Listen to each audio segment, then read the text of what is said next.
Loch Ness, one of the most haunting and mysterious regions in the Highlands of Scotland. Every year, around 1 million people are drawn to the loch to experience its unique atmosphere, to gaze upon its somber and majestic scenery, and perhaps catch a glimpse of the creature that dwells in its depths.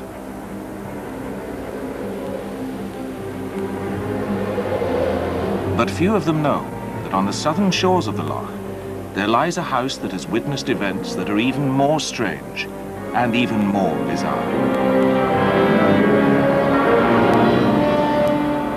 A house in which the notorious Aleister Crowley invoked demonic forces over a century ago. A house in which those forces still remain to this very day. I feel he's up there watching us now. I do. Angry that we would dare interfere with his life and his property.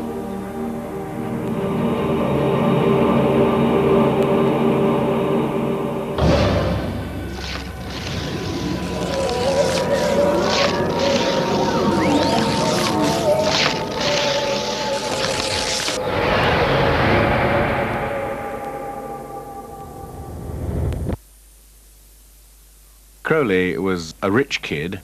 His father owned Crowley's Ales in Leamington Spa. But unfortunately, he was a member of a family of Plymouth Brethren in the 19th century, who was born in 1875. And the result was that he came to absolutely hate anything that looked like religious authority. It is true, I think, that his childhood was pretty oppressive. As an adult, Crowley was a gifted individual by anyone's standards. Painter, poet, author, chess master, and distinguished mountaineer. But his consuming passion was to discover a new philosophy, one that would supersede the outdated rules and restraints of the Christian Church. Crowley sought for enlightenment through the practice of magic. Well, Crowley thought of himself as a magician. That tends to raise eyebrows because most people don't believe that magic works. But in fact, what Crowley realized was that magic does work. And he devoted his life to it, I suppose. As a young man, Crowley became a member of the Order of the Golden Dawn, a ritual magic society that included men such as MacGregor Mathers, the supernatural writer Arthur Machen, and the poet W.B. Yeats. Crowley's concept of magic, spelt with a K, had little in common with black magic or Satanism. Crowley saw it as a doctrine or technique for making contact with spiritual entities for the purpose of expanding human consciousness onto a cosmic plane.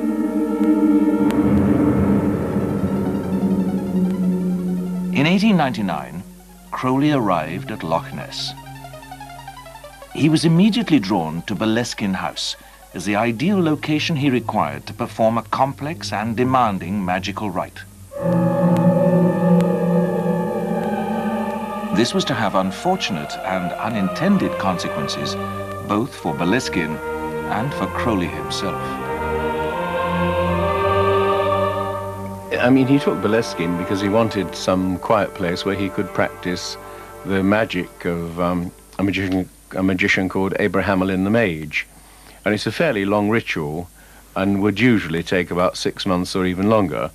Now, Abramelin magic was something that had come into the Western literature in the 15th century. It was transmitted by Abram the Jew to his son Lamech to invoke the good forces, the angelic forces, in order to overcome the dark forces.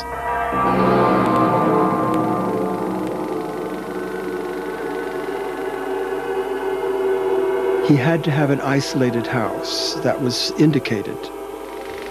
And it had to have a terrace, kind of a flat area outside, and it had to be without nosy neighbors.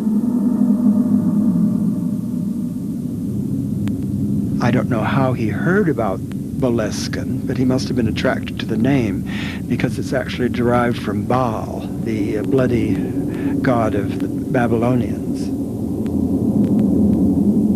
He spent almost a year looking for this type of house. It had to be a house which opened onto the north, doors opening onto the north, with a terrace which he could cover with fine river sand, and with a part of the house where the spirits, which he called up, would congregate. The reason for this fine sand is that just so that for your own affirmation that this process is not just pure imagination, as it were, fantasy, that you can see the feet marks of the beings you're invoking. So afterwards.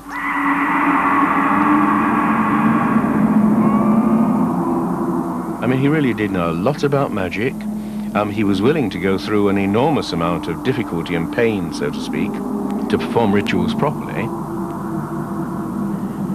Crowley began work on the Abra-Melin ritual with great enthusiasm and high ideals. In his diary, he describes his promise: not to use this sacred science to offend the great God, nor to work ill unto my neighbor. The ultimate purpose of that particular operation is to achieve knowledge and conversation of the Holy Guardian Angel, which some people would describe as the higher self, the inner genius. The Holy Guardian Angel is one of the great aids on the way to this enlightenment, I suppose, would be as good a word as any other. A guardian angel is a name of convenience for this guide, who will see you through, and who's on your side. It's your own personal guide. And theoretically, every human being has one. According to its practitioners, part of the process of summoning the Holy Guardian Angel is that the initiate should develop the ability to invoke the Lords of Darkness and compel them to serve the light. Crowley described the kind of results that began to appear. While I was preparing the talismans, a task which I undertook in the sunniest room in the house, I had to use artificial light, even on the brightest days. It was a darkness which might almost be felt. The lodge and terrace, moreover, soon became peopled with shadowy shapes, sufficiently substantial, as a rule, to be almost opaque. In dealing with these dark forces, the Holy Guardian Angel becomes the magician's source of power. You have to command those four lords to gather their minions and make them serve the Lord, the true Lord of light, the true Lord of creation. Crowley was making steady progress with the Abra-Melin ritual, but despite his best intentions, he interrupted his work when MacGregor Mathers, head of the Golden Dawn, summoned him to Paris. His master at the time in the Golden Dawn was in hot water over something and pleaded with Crowley to come and help bail him out. So Crowley dropped the ceremony, which was, you're not supposed to do this. I mean, once you begin something, you should follow through. In his diary, Crowley wrote, "As far as I was concerned, Mathers was my only link with the secret chiefs to whom I was pledged. I wrote to him, offering to place myself and my fortune unreservedly at his disposal. If that meant giving up the Abra-Melin operation for the present, all right." Interrupting a magic ceremony is a grave thing. I mean, he later realized that he should not have gone to Paris, and he should have let his so-called master, his name is Mathers, fall in his own shit. Because finally he realized that he was a false master.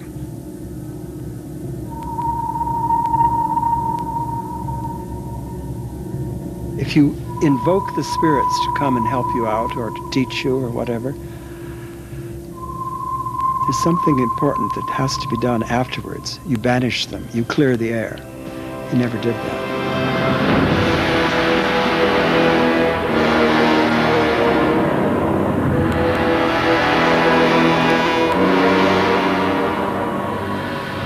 After breaking off the ritual, Crowley spent little more time at Boleskine House. But whilst he may have left Boleskine, the forces he had unleashed did not. Well, I mean, apparently a very, very dark cloud hovered over Boleskine House. It is said that locals from Foyers, instead of taking the bottom road, used to go all the way around the top to avoid it. That actually it had, you know, a sort of an effect that actually frightened them, basically. And that probably added, to some degree, this negative image that about Aleister Crowley.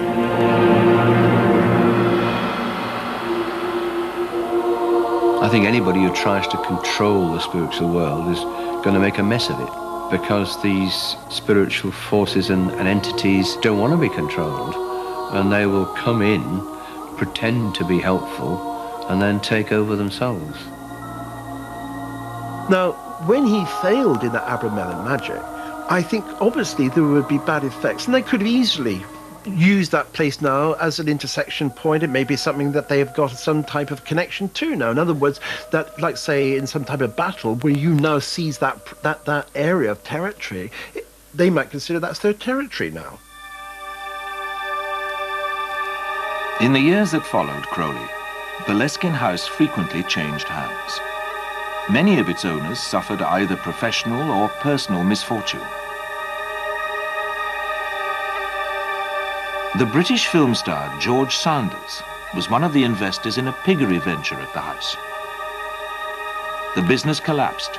One of the partners was later jailed, and many of the abandoned animals starved and died.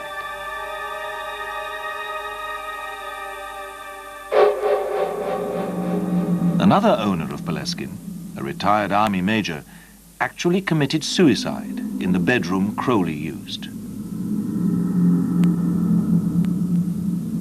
He had supposed to have a room of his own as you come in the front door, and his own room and bathroom there.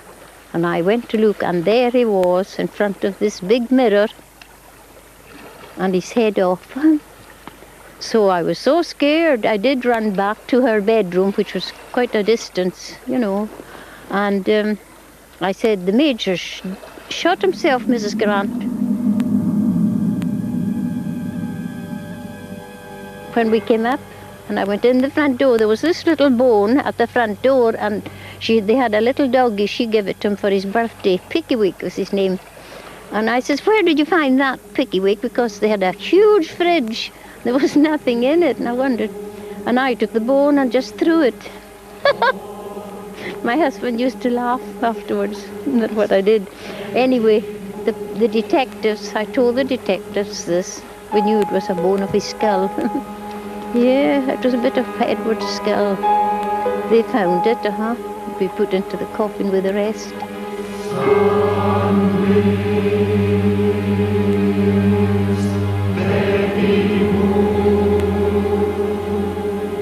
The lingering influences from Crowley's time were believed to have spread beyond Boleskine into the surrounding area itself.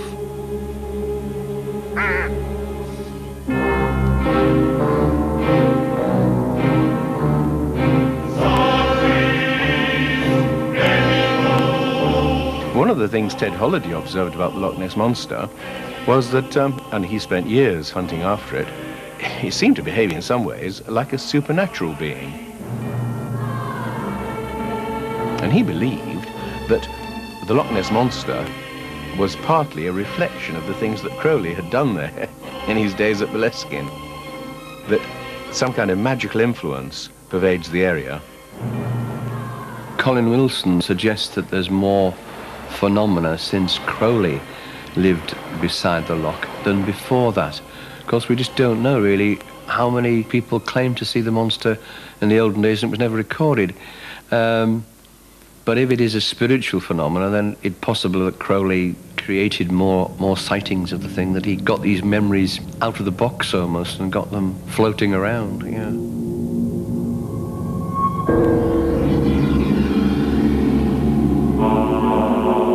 Crowley's ambitious attempt to summon demons and turn them towards good was always liable to be misunderstood. people who look for, as it were, the negative, would have assumed that in some degree that he was doing something, that was actually bad, whereas in fact what he was trying to do was something extremely good, and he doesn't succeed. Dennis Wheatley used to say at the beginning of his books on witchcraft and magic that he would really strongly advise people not to try this, and I used to think, ha, what a joke, how silly. But in point of fact, Wheatley's perfectly right. If you mess around with this kind of thing, you get tainted by it, and unpleasant things tend to happen. And I think that this is, in fact, what happened to Crowley. And many people think that it's the fact that he left the ritual unfinished that led to the misfortunes of his later life. I wouldn't be in the least bit surprised.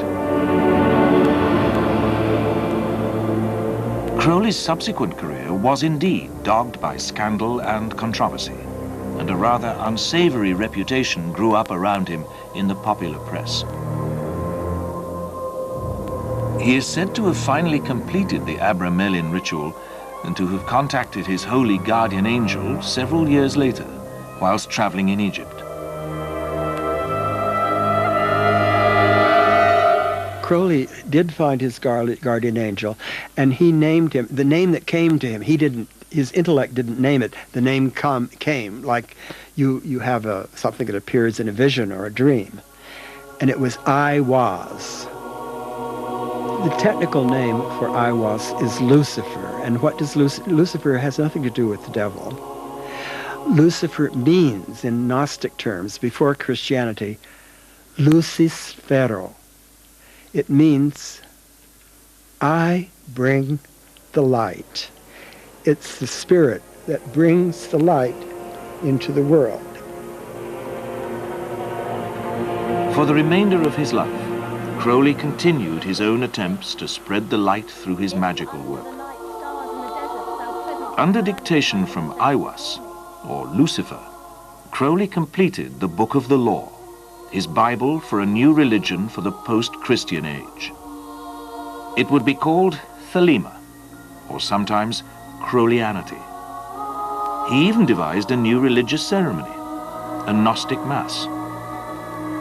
Thou that art one, our Lord in the universe, the Son, our Lord in ourselves, whose name is mystery of mystery. But does Crowleyanity have any valuable insight to offer? Crowley understood quite early in his life that religions have a shelf life. They have a life expectancy, and what is appropriate in one aeon is inappropriate in another. We started off with the tablets of the law, which were broken. In their place was put the Decalogue, the 10 Commandments, the harsh commandments, thou shalt not, suitable for children. Don't stick your fingers in the electric sockets, don't play with the fire. They're children's rules. We've now moved beyond that. The Book of the Law is a charter of universal freedom. It gives every individual, every man and every woman on this planet rights. And we're now grown up enough, I believe, to actually exercise those rights and to take responsibility for our own actions. O lion and O serpent that destroy the destroyer, be mighty among us. Do what thou wilt, shall be the whole of the law. Love is the law, love under will. Its main precept, do what thou wilt, shall be the whole of the law, was frequently misunderstood as a justification for selfish and immoral behavior. This was not Crowley's intention, although many people believed that his own personal morality did little to further his cause. I mean, people said, that it's just an excuse for sex and everything, but I mean, his creed, do what thou wilt, shall be the whole of the law, doesn't just mean go and do anything you like or go and kill people. Or it means find what your true will in this world is and fulfill it, which is, I guess, what most sane people would want to do. And the response to do what thou wilt is love is the law, love under will. So one would say if you fulfilled that, you're not likely to do anyone any harm except maybe yourself. During his lifetime, Crowley remained largely misunderstood. He died in 1947 at the age of 72. His body was cremated and his ashes were scattered and lost. But the spirit of Aleister Crowley was set to rise again.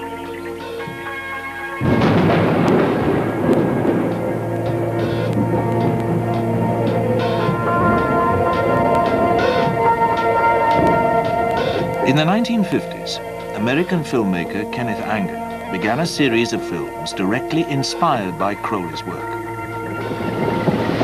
Crowley's rebirth as a cultural icon for a restless and rebellious generation was underway.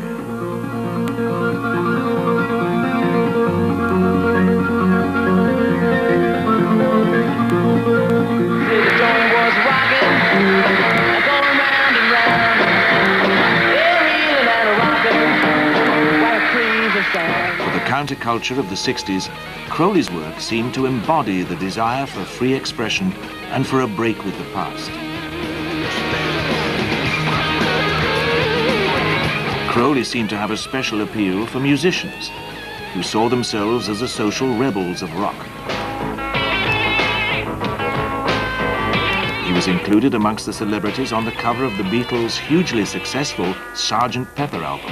20 years ago today, Sgt. Pepper taught the band to play. Lead guitar, Jimmy Page. Led Zeppelin's Jimmy Page took a more serious interest than most. He studied Crowley closely. He collected Crowley's paintings and books. And in 1971, Jimmy Page bought Boleskine House.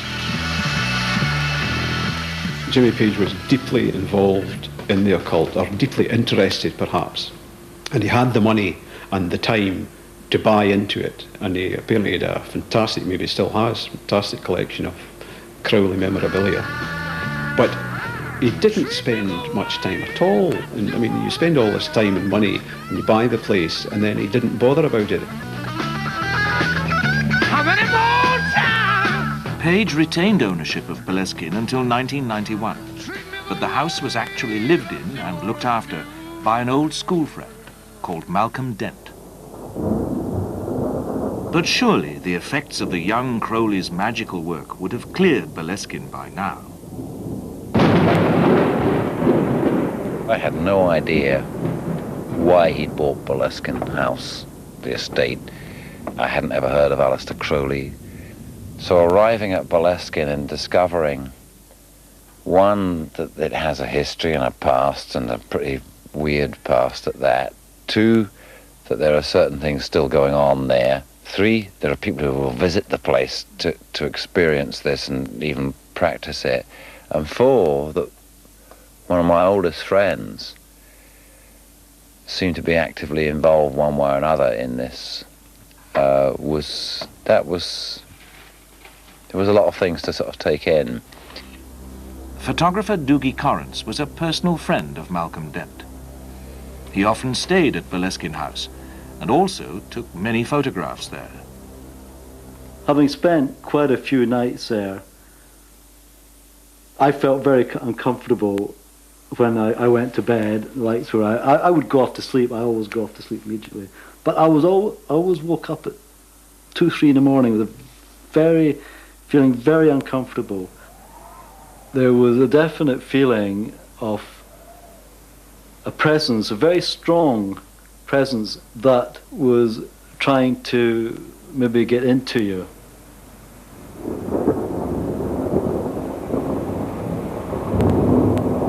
Probably one of the first episode that made the biggest impression on me was sitting in bed or half lying in bed, and something outside the door of my bedroom was snuffling under the door, which it started off as if it was a dog and then became very much more powerful as a sound and as a noise and as an impression, to the extent that I snapped on a light beside the bed and was, well, I have to confess, very, very frightened, because it became extremely noisy and as if the door was going to come through.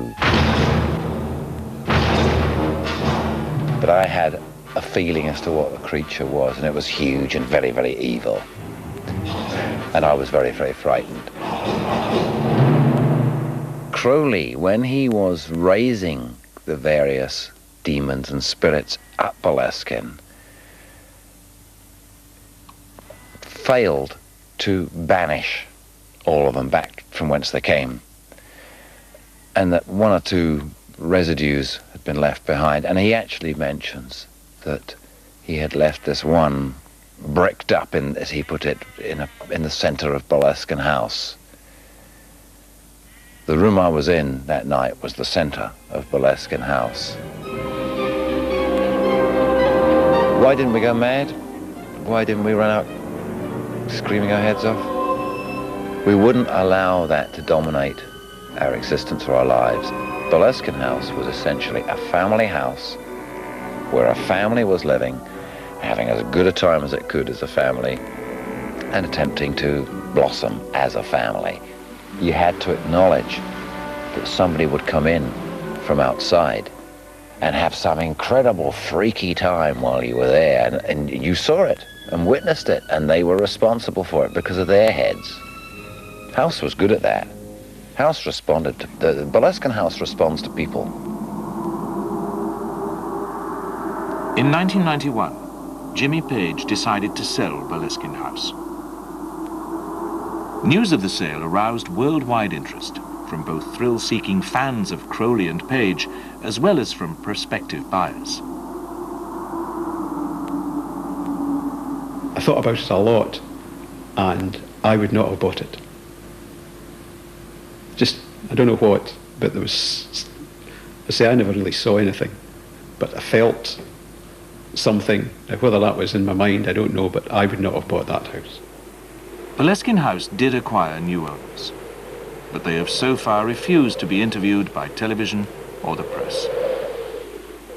They bought the house because they liked the house and it's their home, and if they spoke out about what may or may not have happened, they would be perpetuating the Page Crowley days and getting all the nutcases in the world wanting to come inside and have a look. So by keeping quiet and not saying anything, perhaps they hope that these strange people will go away.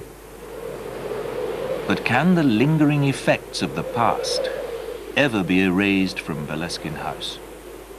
I think it ought to be blessed. And if I had any friends who'd bought it, I would say, have the building blessed and exorcised, and have a celebration of communion in the house, and dedicate it to God, and let the peace of God come into the house and bring goodness and peace into it. Bring it back to its natural state. The world in blood, though death devour, though time decay, let but our hearts hold brotherhood, and this they shall not take away. Ashes to ashes, dust to dust, so let it be. In God we trust.